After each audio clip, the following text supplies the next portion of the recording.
तो अपना लोग जो है केमिस्ट्री का पहला और दूसरा चैप्टर कंप्लीट कर चुके थे।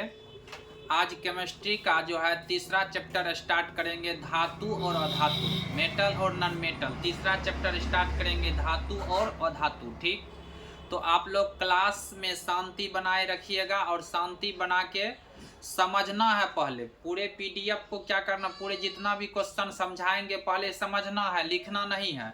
समझाने के बाद आपको पीडीएफ खोल देगा, आप स्थिर से शांति से लिख लीजिएगा आराम से। तो पहले एक एक प्रश्न को खाली समझना है, कॉपी कलम किसी को नहीं चलाना है। ठीक, पहले समझिए। तो चैप्टर का नाम है धातु और अधातु, चैप्टर नंबर 3। देखिए क्या कह रहा है इसमें, चैप्टर का नाम है धातु अधातु, चैप्टर नंबर 3। ठीक, देखिए कह रहा है पहला क्वेश्चन आपको है कि धातु क्या है। प्यारे साथियों, धातु को ध्यान से समझिएगा। मतलब जिन तत्वों में इलेक्ट्रॉन को त्यागने की प्रवृत्ति हो, मतलब जो अपने में से किसी को कुछ दे सके, जिसमें इलेक्ट्रॉन त्यागने की प्रवृत्ति है। लिखा है जिन तत्वों में इलेक्ट्रॉन त्यागने की प्रवृत्ति होती है उन्हें क्या कहते हैं, धातु। मतलब जो अपने से इलेक्ट्रॉन को क्या करता है, त्याग सकता है, उसे क्या कहते हैं, धातु कहते हैं। या आप कह सकते हैं कि वैसा तत्व जो उष्मा और विद्युत के सुचालक हो, मतलब जिसमें करंट लगे, जिसमें करंट क्या हो, लगे, वैसा तत्व जो उष्मा और विद्युत के सुचालक हो। सुचालक मतलब जिसमें करंट लगता है उसे सुचालक कहा जाता है। क्या कहा जाता है, सुचालक। तो कहता है कि वैसा तत्व या वैसे तत्व जो उष्मा और विद्युत के सुचालक हो, साथ ही साथ आघातवर्ध और तन्य हो, तो उसे धातु कहते हैं। आघातवर्ध का मतलब जिसे पीट पीट कर हम पतली चादर के रूप में बना सकते, उसे आघातवर्धता कहते हैं। जिसे हम पीट पीट कर पतली तार के रूप में परिवर्तित कर सकते हैं, उसे हम क्या कहते हैं, तन्यता कहते हैं। ठीक, तो यहाँ पे देखिए दोनों चीज समझ गए ना। धातु क्या है, तो जिन तत्वों में इलेक्ट्रॉन त्यागने की प्रवृत्ति होती है उन्हें क्या कहते हैं साथियों, धातु। क्या कहते हैं, धातु। जैसे सोडियम धातु है, इलेक्ट्रॉन को त्याग करता है। मैग्नीशियम धातु है, इलेक्ट्रॉन को त्याग करता है। ठीक, इसके बाद आपको क्या हो गया, सोडियम, मैग्नीशियम। पोटेशियम धातु है, सोना आपका धातु है, चांदी आपका धातु है, एल्युमिनियम आपका धातु है। ये सब जो है क्या है, इलेक्ट्रॉन का क्या करता है, त्याग करता है। तो दोनों आशा करते हैं कि दोनों परिभाषा आपको समझ। एग्जाम्पल है सोडियम, पोटासियम, पोटेशियम और सोना, ये सब आपका क्या है, धातु है। क्या है, धातु। समझ गए ना। धातु क्या है, वैसा तत्व जो आपको लिखना, दोनों में से या तो ई परिभाषा लिख लीजिए या तो ई परिभाषा। वैसा तत्व जिसमें इलेक्ट्रॉन त्यागने की प्रवृत्ति होती है उसे क्या कहते हैं, धातु। पूछेगा धातु उष्मा और विद्युत के सुचालक होते हैं, कुचालक। तो धातु उष्मा और विद्युत के क्या होते हैं, सुचालक होते हैं। ठीक, धातु आघातवर्धता होते हैं, धातु क्या होते हैं, तन्यता होते हैं। तो समझ गए। अब इसमें कुछ इंपॉर्टेंट पॉइंट है, देखिए ध्यान से। कह रहा है कि नोट, मतलब नोट, इंपॉर्टेंट क्वेश्चन। संसार में धातुओं की कुल संख्या 83 है। मतलब पूरे संसार में धातु की जो कुल संख्या है 83 है, लेकिन पहले था 83 प्यारे साथियों। अभी जो है धातु की कुल संख्या जो है आपको 92 है। कितना है, 92, 92, 94 है। समझे, धातु की कुल संख्या जो अभी कितना है, 92 है। याद रखिएगा कितना है, 92। ठीक, कमरे के ताप पर पारा को छोड़कर अन्य सभी धातु ठोस अवस्था में रहती है। मतलब कमरे के तापमान पे जो है पारा भी एक धातु है, लेकिन कमरे के ताप पर यह पारा जो है द्रव अवस्था में रहती है। कौन अवस्था में, पारा को छोड़कर जितना भी धातु है, पारा को छोड़कर जितना भी धातु 91 गो होगा, वह सभी धातु जो है ठोस अवस्था में रहती है। किस अवस्था में, पारा को छोड़कर जितना भी धातु होगा वह सभी जो होगा ठोस अवस्था में, लेकिन पारा जो है कमरे के ताप पर यह द्रव अवस्था में रहती। किस अवस्था में, बहुत बार ऑब्जेक्टिव पूछा गया है कि एक ऐसे धातु का नाम बतावे जो कमरे के ताप पर द्रव अवस्था में रहती है। तो वह धातु का नाम है प्यारे साथियों पारा। कौन सी, पारा। ठीक, तो वही कहता है कमरे के तापमान पर पारा को छोड़कर अन्य सभी धातु ठोस अवस्था में रहती है। किस अवस्था में, ठोस अवस्था में रहती है। तो आशा करते हैं कि हम आपको धातु को अच्छे तरीके से समझा दिए हैं और विश्वास है कि आप सभी भी जो है धातु को अच्छे तरीके से समझ लिए होंगे। ठीक, अगला प्रश्न आपके सामने हम प्रस्तुत करते हैं। देखिए दूसरा प्रश्न है अधातु क्या है। अधातु क्या है?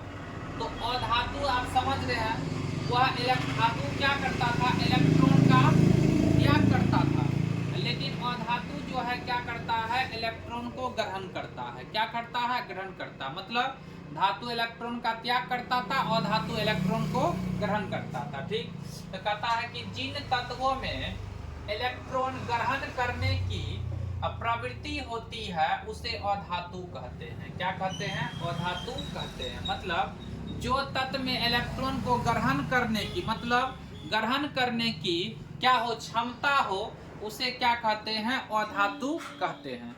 जैसे देखिए कार्बन इलेक्ट्रॉन को ग्रहण करता अधातु है। जैसे में आप एग्जांपल में नाइट्रोजन इलेक्ट्रॉन को ग्रहण करता है, यह जो है अधातु है। ऑक्सीजन इलेक्ट्रॉन को ग्रहण करता है, यह क्या है? अधातु है। तो प्यारे साथियों शॉर्टकट में समझिए, जितना भी धातु होगा वो धन मूलक है और जितना भी अधातु होगा वो आपका ऋण मूलक है। धन मूलक और ऋण मूलक अपना लोग पढ़े थे, सूत्र बनाने के लिए भी सीखे थे ना। देखिए तो देखिए दिया एग्जांपल में कि जिन तत्वों में इलेक्ट्रॉन ग्रहण करने की प्रवृत्ति होती है उसे अधातु कहते हैं। या वैसा तत्व जो उष्मा और विद्युत के क्या हो, कुचालक, वो सुचालक था, ये क्या हो, कुचालक हो। वैसा तत्व जो उष्मा और विद्युत के कुचालक हो और आघातवर्ध और तन्य हो उसे अधातु, और ना ही आघातवर्ध और तन्य हो। ना तो उष्मा और विद्युत के मतलब उसमें विद्युत कुचालक होगा और ना ही आघातवर्धता का गुण होगा और ना ही उसमें तन्यता का गुण होगा। मतलब ना तो आघातवर्धता का गुण होगा और ना ही तन्यता का गुण होगा, उसे क्या कहते हैं? अधातु कहते हैं। क्या कहते हैं? अधातु। जैसे हाइड्रोजन एक अधातु है। ठीक, दूसरा देखिए ऑक्सीजन एक अधातु है। तीसरा देखिए नाइट्रोजन भी अधातु है। इसके बाद देखिए बेरिलियम, क्लोरीन, ये सब आपका क्या, ब्रोमीन, बिया, ये सब क्या आपका अधातु है। कार्बन क्या है? अधातु है। ऑक्सीजन क्या है? अधातु है। ठीक, सल्फर क्या है? अधातु है। क्लोरीन क्या है? अधातु है। तो ये सब आप ध्यान से थोड़ा सटीकता से, धातु अधातु ये बहुत ही इंपॉर्टेंट चैप्टर है आपके लिए। ठीक, अगला देखिए अब इसका कुछ इंपॉर्टेंट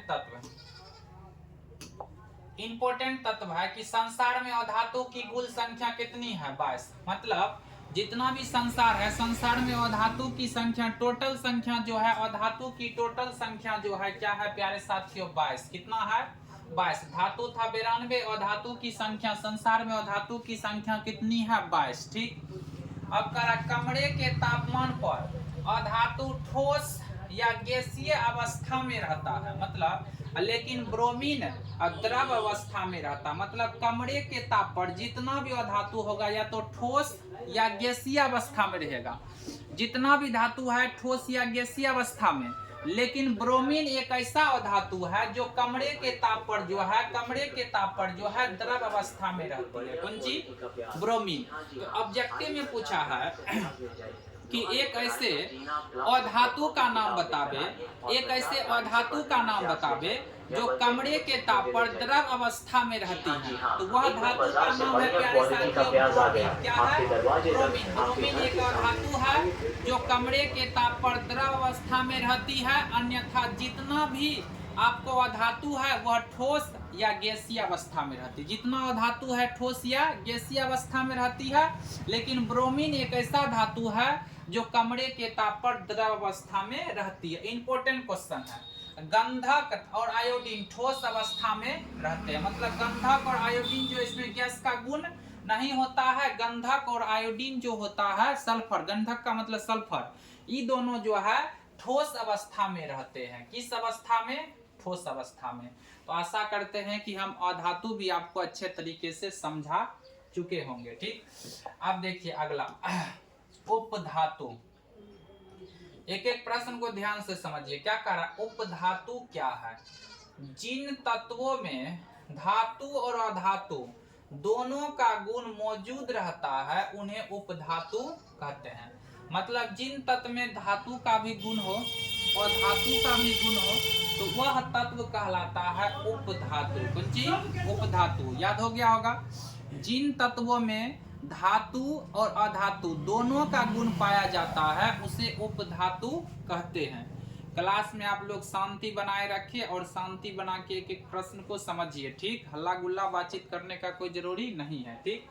तो अधातु की संख्या टोटल संख्या 7, उपधातु की टोटल संख्या 7 होती है। कितनी? 7, जिसका नाम आपके बोर्ड पे दिया है। Arsenic AS, antimony SB, silicon SI, boron B, germanium GE, tellurium TE और पोलियम PO।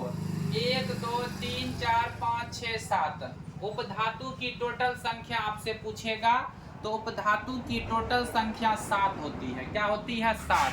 तो याद रखिएगा उपधातु में धातु और अधातु दोनों का गुण पाया जाता है। अब कह रहा है कि उपधातु की संख्या 7, तो अभी तुरंत बताए उपधातु की संख्या कितनी है? 7, ठीक। तो हम आपको जो है क्या कहते हैं, आशा करते हैं कि उपधातु भी अच्छे तरीका से समझा दिए, ठीक। अगला देखिए, करा मिश्र धातु क्या है? मिश्र धातु क्या है? तो कहता है कि 2 या 2 से अधिक धातुओं अथवा धातु एवं अधातु के समांगी मिश्रण को क्या कहते हैं? मिश्र धातु।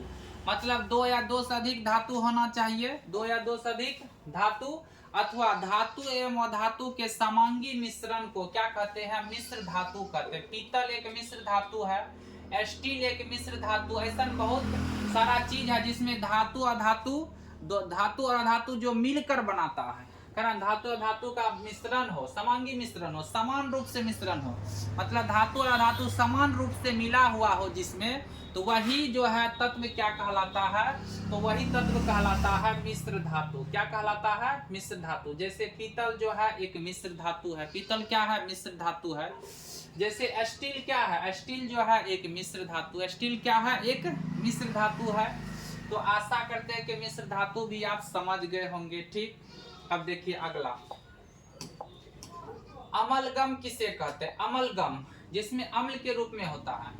तो मिश्र धातु में एक धातु अगर पारा हो जाए, अगर कोई मिश्र धातु है उसमें अगर एगो धातु पारा मिल जाए, क्या हो जाए? पारा। पारा HgSC होता है। तो कहता मिश्र धातु में एक धातु अगर पारा हो तो उसे अमलगम कहते हैं। जैसे सोडियम अमलगम, Na मिश्र धातु, इसमें पारा है, इसका मतलब सोडियम अमलगम जो है एक अमलगम है, ठीक। अमलगम, टीन अमलगम, टीन का SN हो गया, अमलगम Hg, पारा एगो है। तो मतलब जिसमें क्या कहते हैं, मिश्र धातु के साथ एगो धातु अगर पारा मिल जाए, Hg हो जाए, तो वह कहलाता है अमलगम। क्या कहलाता है? अमलगम, ठीक। अम्ल के रूप में काम करने लगता है। तो कहता है कि मिश्र धातु में एक धातु अगर पारा हो तो उसे अमलगम कहते हैं। Sodium amalgam Na+Hg, tin amalgam SN+Hg, ठीक। तो आपको आशा करते हैं कि अमलगम भी अच्छे तरीके से आप समझ चुके होंगे, ठीक। अगला देखिए, कह रहा धातु के भौतिक गुणों को लिखें। मतलब धातु के भौतिक गुणों को लिखे। तो धातु का भौतिक गुण आपको बताना है, भौतिक, समझ रहे हैं ना। एगो होता है रासायनिक, केमिकल। अब भौतिक हो गया आपका मॉडर्न आपको बताना भौतिक गुण, समझे। तो याद रखिए फिजिकली गुण बताना है, ठीक। तो धातु के भौतिक गुण देखिए क्या सब है। तो पहले शुरू में लिखवे करते अपने लोग, धातु का भौतिक गुण निम्न है, निम्नलिखित है, ये तो सबको पता है। तो देखिए क्या सब है। धातु के भौतिक गुण निम्न है। इस सब प्रश्न 2 नंबरा में, इसमें यहाँ से यहाँ तक जो पढ़ रहे हैं इसमें से 2 नंबरा में 1-2 प्रश्न उठाता है 100%, ठीक। तो ध्यान से समझिएगा। तो धातु के भौतिक गुण क्या है? निम्न है। धातु के भौतिक गुण निम्न है। पहला आघात वर्धीयता, आपको बोले थे ना कि तन्यता का गुण धातु में होता, आघात वर्धता का गुण धातु में होता, धातु ऊष्मा और विद्युत का सुचालक होता है। तो ये सब बात आप देखिए।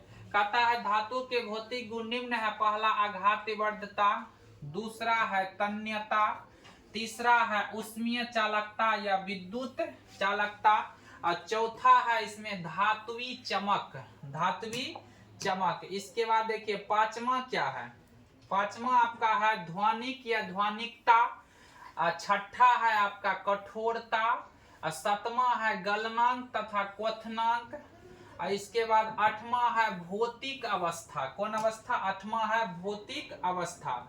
और इसके बाद देखिए 9वां नंबर होगा उच्च घनत्व। 9वां नंबर है उच्च घनत्व। क्या है? 9वां नंबर आपका क्या है? उच्च घनत्व। 10वां नंबर नहीं है, 9 नंबर तक है। ये सब भौतिक गुण है। अब कहिएगा सर जी इसके पास जो है इसके आगे सब जो लिखा है, आगे इसका इसलिए लिखे है 2 नंबरा में पूछता आघात वर्धता किसे कहते हैं। सिर्फ ये पूछे तब ना कि धातु के भौतिक गुण को लिखे तो लिख देंगे आघात वर्धता, तन्यता, विद्युत चालकता, धात्वी चमक, उच्च घनत्व, उच्च गलनांक एवं क्वथनांक, ये सब लिख देंगे तो हो जाएगा। ध्वनिक या ध्वनिकता ये हो गया आपका भौतिक गुण। लेकिन वहां 2 नंबरा में पूछ देता है कि आघात वर्धता क्या है, तो हम सेट करके ही परिभाषा आपको यहाँ बोर्ड पे दे दिए। आघात वर्धता का परिभाषा दे दिए, तन्यता का परिभाषा, सब का परिभाषा दिया है जिसका जिसका जो परिभाषा होता है, ताकि आपका एक भी प्रश्न बोर्ड एग्जाम में आपका नहीं छूटे। तो आघात वर्धता को हम समझाने का प्रयास करते। आघात वर्धता कह रहा है कि धातु को हथौड़े से पीटकर उसे पतली चादर के रूप में परिवर्तन किया जा सकता। मतलब धातु को हम पीट कर उससे पतला चादर हम क्या करते? चादर समझते हैं ना, चादर चार कोण होता है चादर में। तो अगर धातु को हम पीट कर पतला चादर के रूप में पतला चादर बना सकते हैं। धातु को पीट कर, हथौड़े से पीट कर पतला चादर के रूप में परिवर्तन किया जा, मतलब बदला जा सकता है। धातु के इस गुण को आघात वर्धता कहते हैं। मतलब धातु के इसी गुण को आघात वर्धता कहते हैं। बात समझ में आया? आपको तभी भी समझाया था आघात वर्धता का मतलब होता है कोई भी धातु को अगर हम पीट कर पतला चादर के रूप में कन्वर्ट कर सकते हैं, बदल सकते हैं, तो धातु का वही गुण आपको क्या कहलाता है? आघात वर्धता कहलाता, आघात वर्धता कहलाता है। अब इसका कुछ ऑब्जेक्टिव पॉइंट है। सबसे आघात वर्ध धातु सोना और चांदी होता। मतलब जिसमें सबसे आघात वर्ध मतलब पीट कर चादर बनाने का गुण सबसे अधिक होता है किसमें? सोना और चांदी में। किसमें? सोना और चांदी में सबसे अधिक आघात वर्धता का गुण किसमें होता है? तो सोना और चांदी में। और दूसरा है सोना को पीट कर 0.004, 3 गो जीरो है। अब समझ लीजिए कितना जीरो से अति हो गया। तो सोना को आप पीट कर 0.004 मिली मतलब मिलीमीटर, मिमी का मतलब होता है मिलीमीटर पतली चादर बना सकते हैं। मतलब सोना को आप पीट कर जो है 0.0004 मिलीमीटर पतली चादर आप बना सकते हैं। तो आघात वर्धता समझ चुके हैं। अब देखिए तन्यता को समझना है। करा कि धातुओं से पतले पतले तार खींचे जा सकते हैं। मतलब आपको बोले थे ना कोई भी धातु है उससे पतला पतला तार आप खींच सकते हैं। तो कोई धातु से पतले पतले तार खींचे जा सकते हैं। धातु के इस गुण को जो है तन्यता कहते हैं। धातु के इस गुण को तन्यता कहते हैं। अब समझ में आया? मतलब इसको जो है आप धातु से पतले पतले तार खींच सकते हैं। धातु से आप पतला पतला तार खींच सकते हैं। धातु के इस गुण को जो है क्या कहते हैं? तन्यता कहते हैं। क्या कहते हैं प्यारे साथियों? तन्यता। अब सबसे अधिक तन्य धातु सोना और चांदी। आघात वर्धता का भी सबसे अधिक गुण सोना और चांदी में होता है, और सबसे अधिक तन्य धातु भी क्या होता है? सोना और चांदी। अब कहता 1 ग्राम सोने से लगभग 2 किलोमीटर लंबा तार खींचा जा सकता है। मतलब 1 ग्राम सोना से आप जो है 2 किलोमीटर लंबा तार खींच सकते हैं। आशा समझ लीजिएगा कि 1 ग्राम सोना जो होगा उससे यहाँ से लेके 2 किलोमीटर, मतलब बचपुर स्कूल से जो है कम से कम आप जो है धार तक जो है 1 ग्राम सोना से जो है आप 2 किलोमीटर तार खींच सकते हैं। तीसरा टॉपिक देखिए। तीसरा है ऊष्मीय चालकता या विद्युत चालकता। कहता है कि सभी धातुओं ऊष्मीय तथा बिजली का सुचालक होते। सही बात है। जितना भी धातु होता है वह ऊष्मा और विद्युत के क्या होते हैं?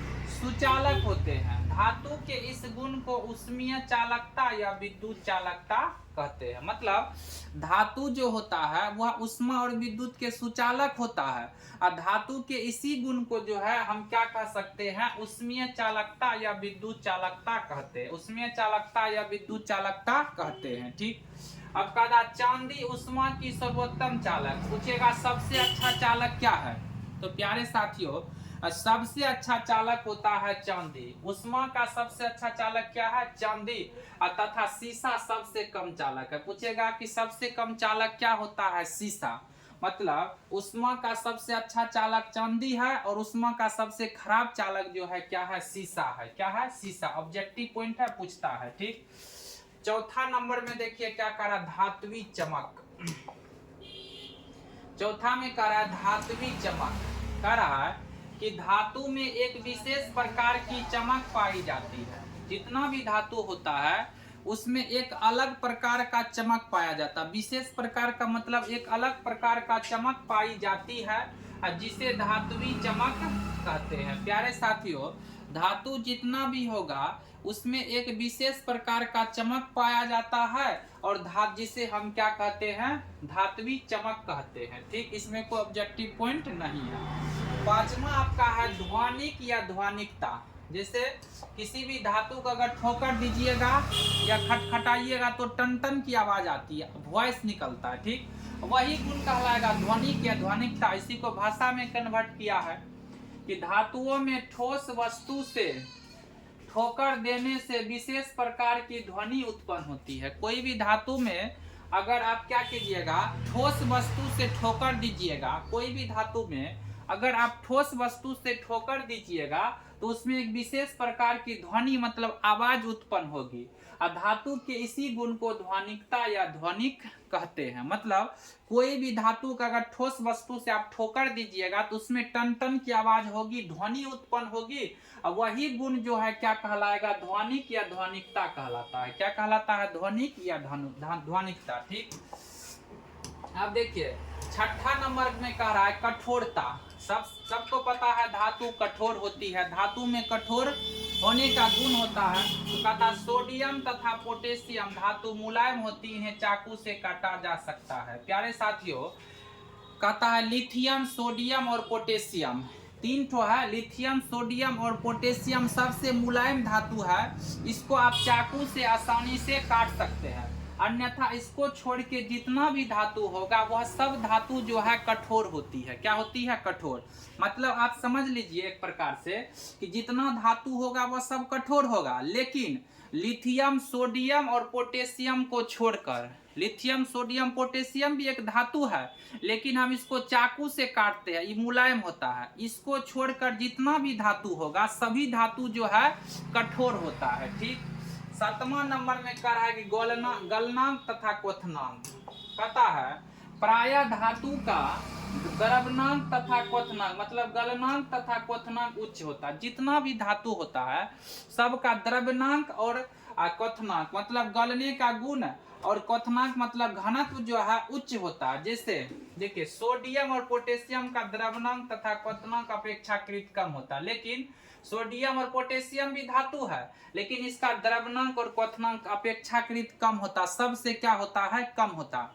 लेकिन ये बात याद रखिएगा जितना भी धातु होगा सभी का गलनांक और क्वथनांक उच्च होगा, लेकिन कुछ कुछ ऐसा धातु है अपवाद में उसका गलनांक और क्वथनांक जो होता है क्या होता है, कम होता है। जैसे सोडियम और पोटेशियम, सोडियम और पोटेशियम, सोडियम और पोटेशियम का द्रव्यनांक तथा क्वथनांक जो है सबसे क्या अपेक्षाकृत और सबसे क्या होता है, कम होता है। गैलियम तथा सीजियम के द्रव्यनांक क्वथनांक बहुत ही कम होता। सोडियम पोटेशियम जो है थोड़ा कम है, लेकिन गैलियम और सीजियम का द्रव्यनांक क्वथनांक सबसे कम, सबसे निचला पायदान पे है। समझे ना।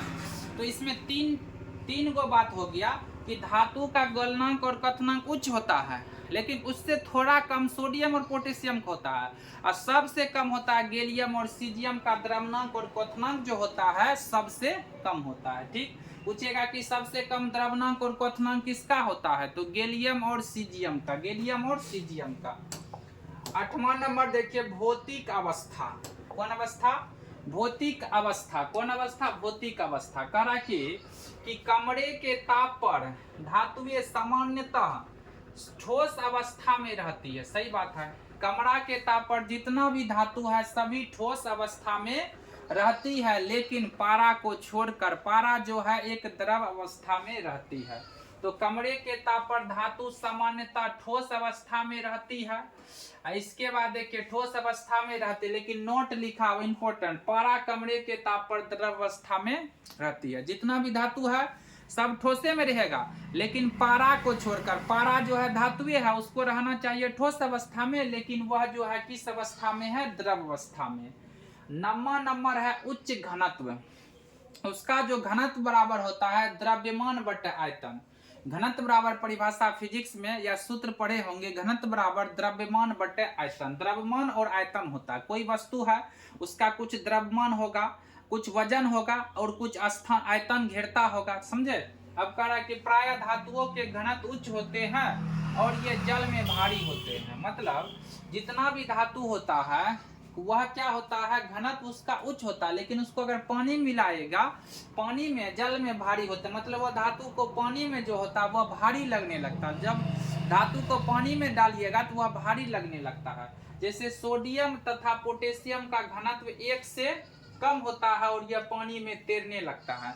सोडियम पोटेशियम बोले थे हल्का धातु है, मुलायम धातु है, इसका घनत्व 1 से भी कम होता है, इसलिए मुलायम है, पतला। इसको तब ना चाकू से और चाकू से काट सकते हैं सोडियम पोटेशियम लिथियम को। ये पानी में हेलने लगता है, ऊपर में तैरने लगता है, लेकिन जितना भी धातु है भारी होने के कारण वो नीचे जाके क्या होता है? बैठ जाता है। ठीक, तो सोडियम पोटेशियम तथा एल्युमिनियम धातुओं का घनत्व अपेक्षाकृत कम होता है, इन्हें हल्की धातु भी कहा जाता है। मतलब इसको हल्का धातु भी कहा जाता है, इसे चाकू से हम काट भी सकते हैं। तो आशा करते हैं कि आपको जो है धातु का भौतिक गुण जो होगा अच्छे तरीके से आपको समझ में आ चुका होगा। धातु का भौतिक गुण अच्छे तरीके से समझ में आ गया होगा। ठीक, अब कहता है कि उभयधर्मी ऑक्साइड क्या है?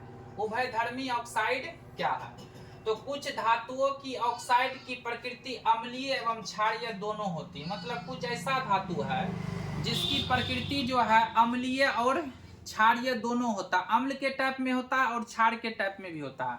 मतलब अम्लीय विलयन का पीएच मान 7 से कम, क्षारीय विलयन का पीएच मान 7 से अधिक और उदासीन विलयन का पीएच मान 7 होता है। ठीक, तो कहता है कुछ धातु की ऑक्साइड की प्रकृति जो होती है अम्लीय और क्षारीय दोनों होती है। मतलब अम्ल और क्षार दोनों का गुण पाया जाता है। कुछ धातु में अम्ल और क्षार दोनों का गुण पाया जाता है। ऐसे धातु के ऑक्साइडों को उभयधर्मी ऑक्साइड कहते हैं। मतलब ऐसे धातु के ऑक्साइड को उभयधर्मी ऑक्साइड कहते हैं। जैसे देखिए aluminium oxide Al2O3, zinc oxide ZnO3, cuprous oxide, ये सब एग्जांपल हो गया। क्यूप्रस ऑक्साइड हो गया, सल्फर डाइऑक्साइड हो गया। तो ये सब जो है उभयधर्मी ऑक्साइड है। एल्युमिनियम ऑक्साइड हो गया Al2O3, जिंक ऑक्साइड हो गया ZnO, ये सब जो है उभयधर्मी ऑक्साइड है। ठीक, अब करा एनोडीकरण किसे कहते हैं? एनोडीकरण किसे कहते हैं? तो एल्युमिनियम पर मोटी ऑक्साइड की परत बनने की क्रिया को एनोडीकरण कहते हैं। मतलब एल्युमिनियम धातु पर मोटा ऑक्साइड बनने की परत, मतलब मोटा ऑक्साइड की परत बनने की प्रक्रिया को क्या कहते हैं?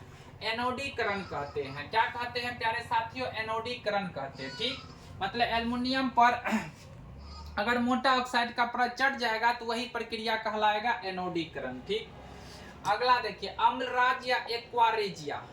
अम्लराज या एक्वारेजिया किसे कहते हैं? तो सांद्र हाइड्रोक्लोरिक अम्ल HCl और सांद्र नाइट्रिक अम्ल HNO3 के 3:1 के ताजा मिश्रण को अम्लराज या एक्वारेजिया कहते हैं। मतलब हाइड्रोक्लोरिक अम्ल और नाइट्रिक अम्ल के ताजा मिश्रण, उसका अनुपात होना चाहिए 3:1। मतलब हाइड्रोक्लोरिक 3 और नाइट्रिक अम्ल कितना? 1। तो सांद्र हाइड्रोक्लोरिक अम्ल और सांद्र नाइट्रिक अम्ल के 3:1 के ताजा मिश्रण को क्या कहते हैं? अम्लराज या एक्वारेजिया कहते हैं। क्या कहते हैं? अम्लराज या एक्वारेजिया। तो प्यारे साथियों आप सभी यहाँ तक जो है शांति बना के क्लास में स्थिरता से यहाँ तक बता दिए। आसान तरीका से पढ़ के समझ के धीरे धीरे उतार लीजिएगा। स्थिर से शांति बना के यहाँ तक प्रश्न आप कर लीजिएगा, ठीक। और क्लास में हमेशा शांति बनाए रखिएगा।